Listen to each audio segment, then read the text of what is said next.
तुळशी लावू बागा येतं, आम्हा हाती मोठा नाडा, पाणी जातं फुलं झाडा. सावता महाराजांनी खूप भक्ती केली, पण आपण देवाला फसवू शकत नाही.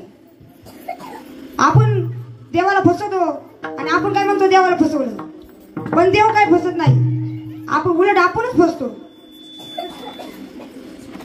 देव चतुर आहे. देवाने चतुर माणसं घडवली. एक आचारी होता. तो आचारी रोज बाजूच्या गावामध्ये काय करण्यासाठी जायचा? स्वयंपाक. आचारी म्हणजे सर्वांचा स्वयंपाक करतो, त्याला आचारी म्हणतात. तो बाजूच्या गावामध्ये स्वयंपाक करायला जातो गेलता. विठ्ठल विठ्ठल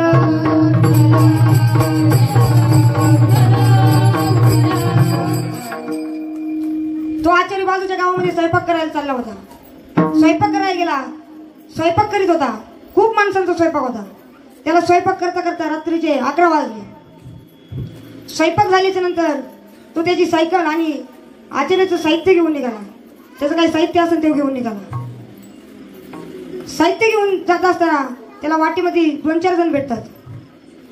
ते म्हणतात, पुढे जाऊ नका, पुढे भूत आहे, एका झाडापाशी भूत आहे. तुम्ही आजचे दिवस काय करा, आमच्या गावामध्येच मुक्काम करा. तसं म्हणल्याच्या नंतर आचार्याला आठवतं, आपण उद्याच्याला एक तारीख घेतलेली आहे. तसं आठवल्यावर आचार्य त्यांना हात जोडतो आणि म्हणतो, तुम्ही मला खूप चांगला सल्ला दिला, पण मला उद्याच्या तारखेसाठी जावं लागेल. स्वयंपाकाची तारीख घेतली होती, ऑर्डर घेतली होती. त्यामुळे तो पुढे निघाला. ते ऐकल्यामुळे त्याला भीती वाटत होती.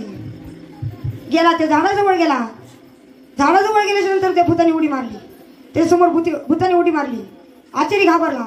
आचार्य म्हणायला लागला, राम राम राम राम राम राम राम राम राम राम राम राम. आचार्याच्या पायापासून डोक्याच्या शेंडीपर्यंत घाम आला. आचार्य पळायला लागला तर त्या भूताने त्याला पकडलं.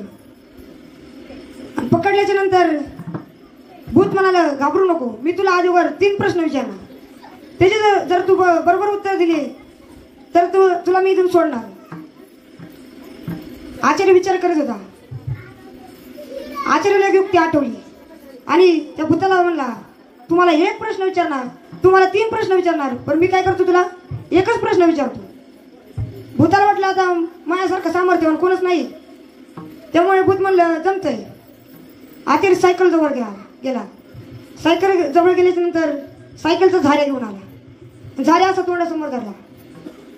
तोंडासमोर धरला आणि डोळ्याजवळ नेला.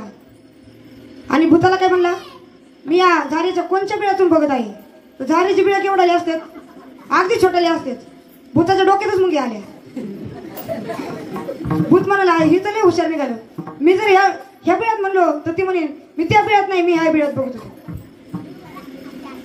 मी त्या बिळात नाही, मी ह्या बिळात बघत होतो. अशी इतकी चतुर माणसं देवाने बनवली. पण आपण त्याला देवाला फसू शकत नाही.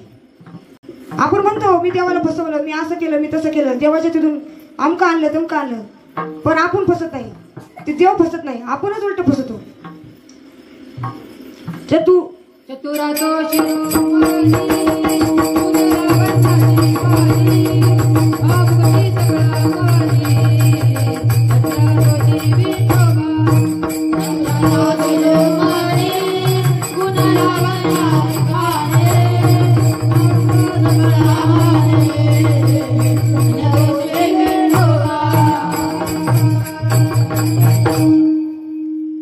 शिरोमणी गुन्हा लावण्याची खाणी मुकुट सकळा म्हणी धन्य तोची विठोबा. देव आपल्यापेक्षा चतुर आहे. देवाने इतकी चतुर माणसं बनवली म्हणजे देव आपल्यापेक्षा चतुरच असणार का नाही. विठ्ठल विठ्ठल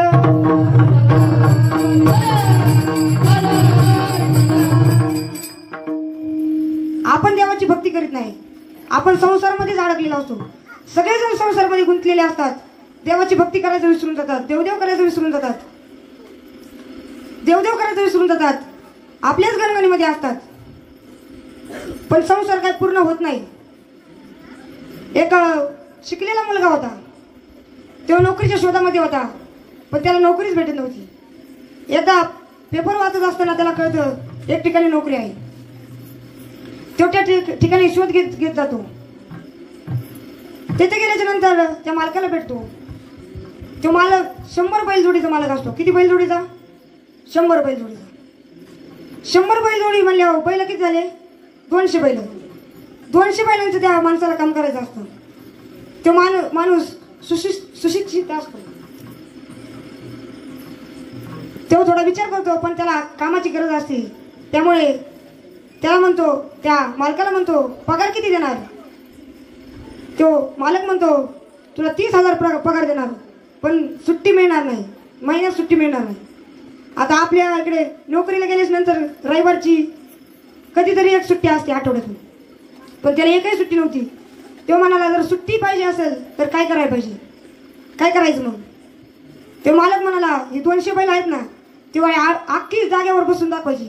मग तुला सुट्टी न विचारता सुट्टी घेतली तरी मी काय म्हणणार नाही, पण अगोदर काय करायचं? बैल बसवायची. तो माणूस मान्य करतो आणि काम करतो. काम करत असताना 1 महिना जातो, 2 महिने होतात, 3 महिने होतात. 4थ्या महिन्याला त्याला एक काम असतं, त्याला सुट्टी पाहिजे होती. त्यामुळे तो बैलांना बसवायचं चालू करतो. असं काय बसवता 190 बैल बसवतो. किती बसवतो? 190. आणि म्हणतो आता 10च बसवायच्यात, मग आपल्याला सुट्टी मिळेल. म्हणून तो बैल बसवायला चालू करतो. 195 बैल बसवतो, 196 बसवतो, 97 बसवतो, 98 बसवतो. पण 99 बैल ना घोडा होता. घोडा म्हणजे खिल्लारी बैल होता. त्याला तो बसवायला जातो. बसवाय गेल्याच नंतर तो घोडा लाथा मारायला चालू करतो. त्या माणसाला बी इकडे लाथाच्या ठोक्यात तिकडे पाडतो आणि बसलेले बैल बी उठवितो. माझा सांगण्याचा उद्देश काय आहे? आपला संसार कधीच पूर्ण होत नाही. त्यामुळे देवाचं भजन केलं पाहिजे. देवाचं भजन केलं पाहिजे. विठ्ठल विठ्ठल.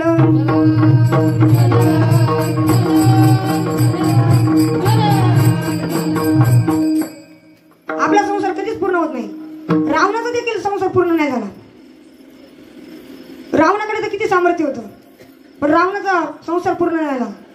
रावणाचे 1 लाख नातू होते, 1.25 लाख पंतू होते, 80,000 बायका होत्या, तरी सुद्धा रावणाचा संसार पूर्ण नाही झाला.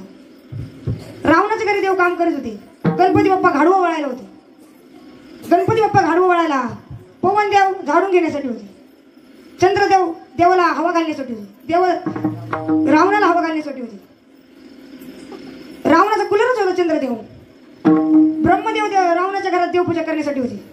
सगळे देवदेवता कामाला लावले होते रावणाने, पण रावणाला त्या ठिकाणी मारावं लागलं. रावणाचा देखील संसार पूर्ण नाही झाला. विठ्ठल विठ्ठल.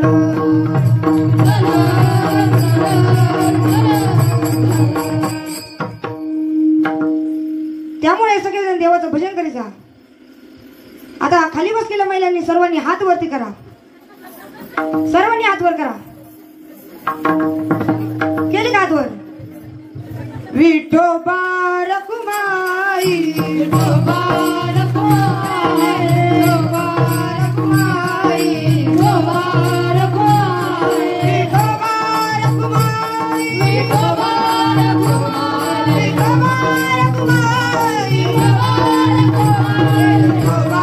रखुमाई, विठोबा रखुमाई, विठोबा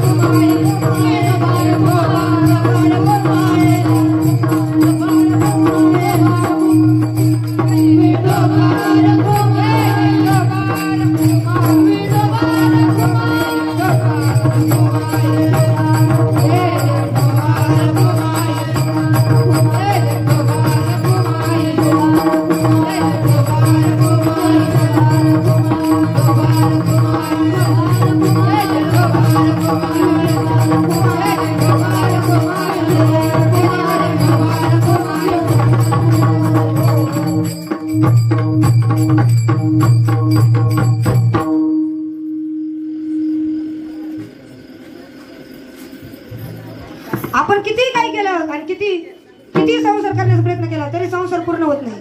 किती पैसे कमावले, किती काय केलं तरी आपल्या ते उपयोगाला येत नाहीत. हा कोरोना तर सगळ्यांनाच माहिती आहे. माहिती आहे ना का नाही? कोणाला माहिती? सगळ्यांना माहिती आहे. नाशिक जवळचा एक व्यक्तीला कोरोना झाला.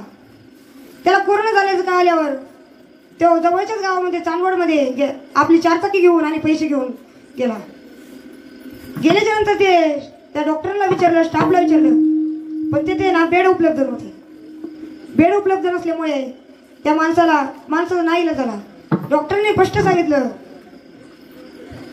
या ठिकाणी बेड उपलब्ध नाही, तुम्ही दुसऱ्या दवाखान्यात जाऊ शकता. तो व्यक्ती तेथून आपली गाडी घेऊन सिन्नरमध्ये गेला आणि सिन्नरमध्ये गेल्याच्या नंतर आतमध्ये गेला. डॉक्टरला विचारायला लागला, पण त्या ठिकाणी बी बेड उपलब्ध नव्हते. पण शेवटचा प्रयत्न म्हणून त्या माणसाने डॉक्टरला विचारलं. डॉक्टर म्हणाले, बेड उपलब्ध नाही, पण एखाद्या पेशंटची असलीच इच्छा तर तुम्ही जाऊन बघू शकता.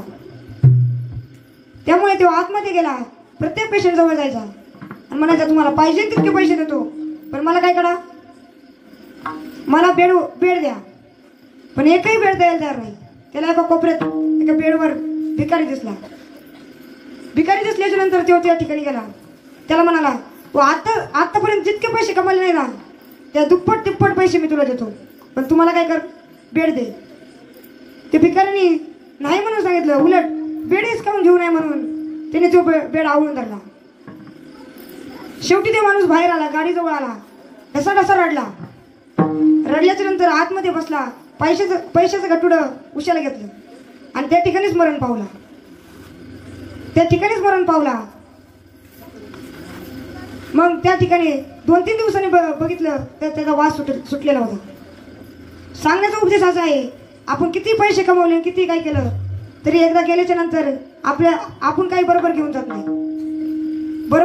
नाही. कोणी कोणाचं नसतं, फक्त आपला देवच असतो. त्यामुळे देवाचं भजन करीत जा.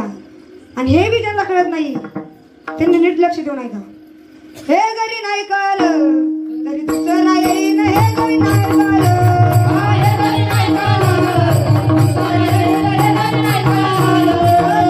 शेवटी बा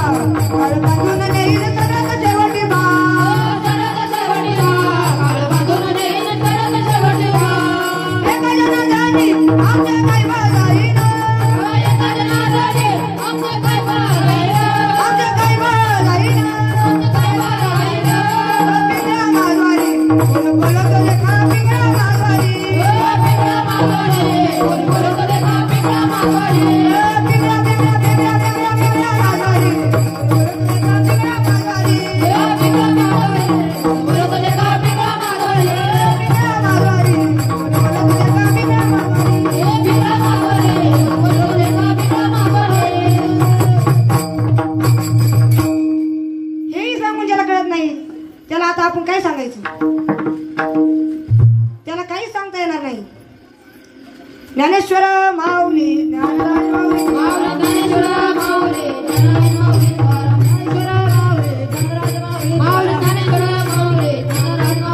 ज्ञानेश्वर माऊली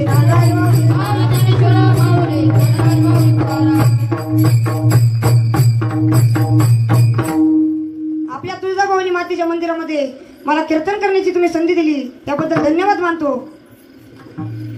माझं या ठिकाणी पहिलेच कीर्तन आहे. काही चुकलं असलं तर मला माफ करा. बोली लेकुरे वेडी वाकुडे उत्तरे. जर एखादं बाळ जर लहानपणी बोलायला लागलं तर ती लगेच बोलायला लागतं का? नाही लागत. ती भाकर म्हणायच्या ऐवजी काय म्हणतं? काकर म्हणतं. तसं माझ्याकडून काही चुकलं असलं तर मला माफ करा. आणि तुम्ही या ठिकाणी मला कीर्तन करण्याची संधी दिली त्याबद्दल धन्यवाद मानतो. आपली माईक सिस्टीम असेल, आपल्या मृदुंगाची साथ दिली, आपले रामकृष्ण महाराज असतील, दिनेश महाराज असतील, परत आपल्या गावचे मेघराज महाराज शिकारी असतील, औदुंबर महाराज असतील, यांचं मी धन्यवाद मानतो. आपले गायन मंडळी, आपले बजरंग महाराज असतील, सार्थक महाराज असतील, करण महाराज असतील, सर्व टाळकरी बंधू, आपले विनेकरी, त्यांचं मी धन्यवाद मानतो. सगळ्यांचं धन्यवाद मानतो आणि सेवेला पूर्ण विराम देतो. जय विठ्ठल, जय जय विठ्ठल.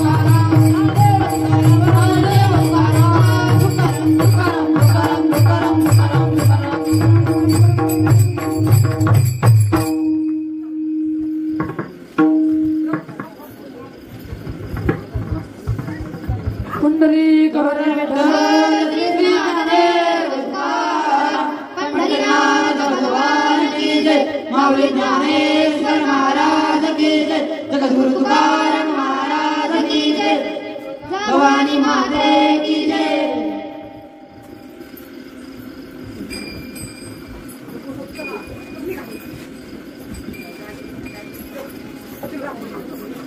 सर्व मंगल मांगल्य